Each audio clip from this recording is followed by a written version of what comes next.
the game is running already. We see it once more. SjoW, of course, representing Team Dignitas, a UK-based organization, while White is sponsored by his personal sponsor, which is Dr. Ra. As we can see, SjoW spawning at the 2 o'clock position, while White spawns at 12. So basically just White left, SjoW right. Well, that doesn't really matter much on Scrap Station, I would say. No, the positions don't matter much at all on Scrap Station, although I do prefer the left position. Why do you prefer the left position? Because you have this space on the left of your base where you can kind of put nice tech buildings, or you just, it's almost like you have more space in your base overall, and it's more square, you know.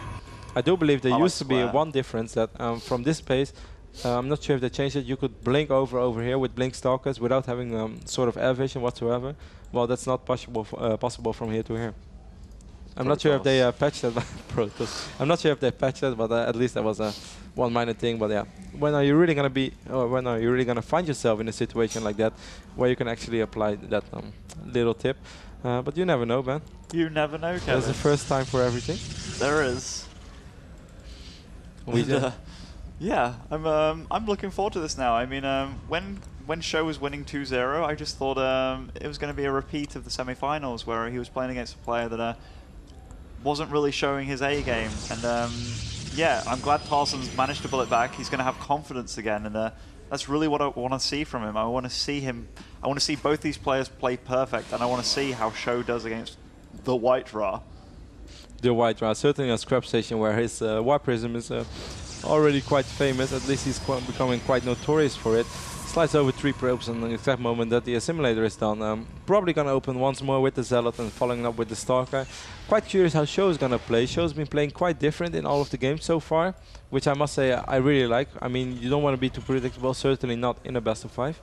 No, definitely not. And SjoW's been making some pretty good use of this Marauder, Marine, and Hellion combo. Like, the Hellions don't seem to do much, but they absorb a lot of damage from the Stalkers. So, yeah, they're like a cheap alternative, I guess, that's pretty fast as well.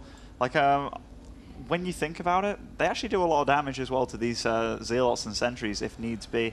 They also force you to plant down force fields at unnecessary times, purely because if they do get to your probe line, you're going to be in a lot of trouble. So, I'm liking this aggressive style without using dropships early game by SjoW. He's really putting White on his toes, and I haven't really seen any other Terran do this yet.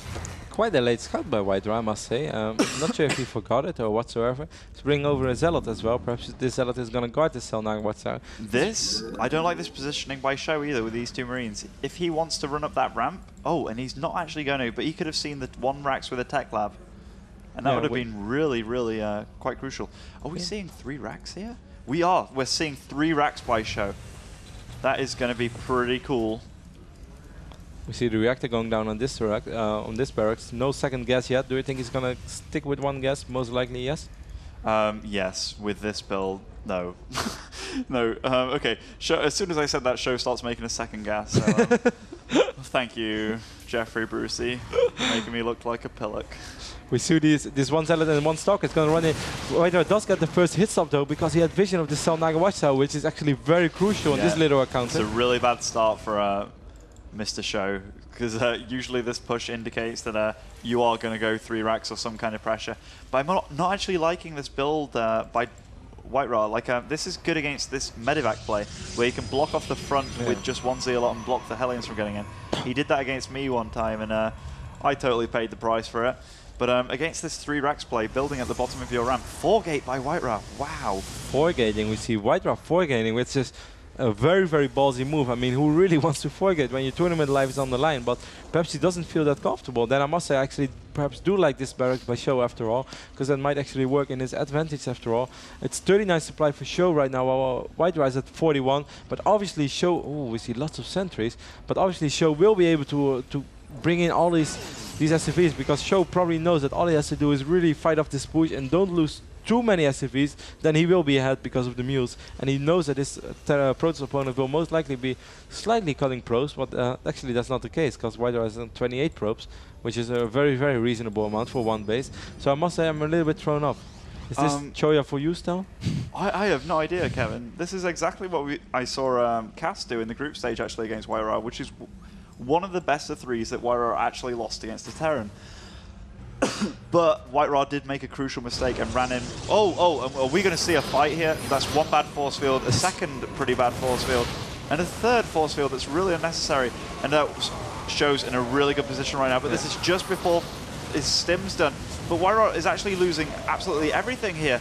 Although SjoW's having to pull SEVs, he's losing a hell of a lot of his economy. White Rod decides to wipe in a couple of more zealots on the high ground. Not sure if that's the right decision. They're probably not going to win him the game. Perhaps a couple of wow, I don't think kills. that's the right decision at all. He just lost 400 minerals pretty much there, and that was really good micro by SjoW. Yep, it was good micro, but indeed 400 minerals for absolutely nothing. SjoW did fall back to 18 SCVs though. But what I mentioned before, this pylon is going to fall down. Now this pylon is going to fall down as well, so that's 200 minerals. This one is probably going to be safe for a while because I don't think SjoW is going to scout it. SjoW is probably looking to counter push straight away. I don't think he will be able to do anything? No. Well, he will probably be able to do something, but I don't think he's going to be able to win the game with it. White Rod is probably going to chrono boost an Immortal out as soon as possible. He knows he's going to need an Immortal to take out these Marauders, and as soon as he did that, he should be able to clear up these Marines, since if they stim one more time, they're all going to be quite low on HP. There are quite some Marines with a little bit of low HP already. He does have combat shield, but as long as there are no medevacs, I don't think you should die to a Marine push. No, he shouldn't. I mean, the supplies are pretty close, and White Rod's still got units that he can build, but he's got no money for an Immortal right now. And he is going for robotics bay, actually. This is really risky. Skips the Immortal. He does see... Oh no, he does see that SjoW is working on his rocks, so this actually and the SCVs are coming. The SCVs are coming. Wow, this is the Nama SCV train, but it was taking a little detour. 15 SCVs for SjoW. This is pretty much all in. If SjoW is actually going to be able to come out victorious, SjoW will be the champion of the Intel Extreme Masters.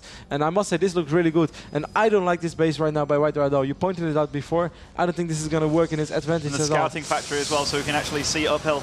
But good force fields. These SCVs are going to get taken out like flies.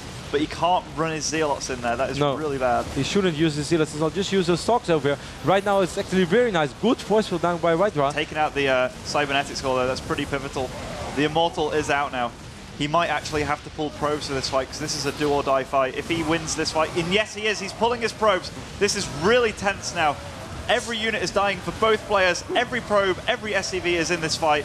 And wow, this is coming down to the bitter end. And I don't know who's going to win. But this Immortal actually has 7 kills now. Now he's chilling. The Immortal's actually getting focused because he is the damage dealer. And this is looking terrible for White Rod. We actually might see our new European Intel Extreme Masters champion right here.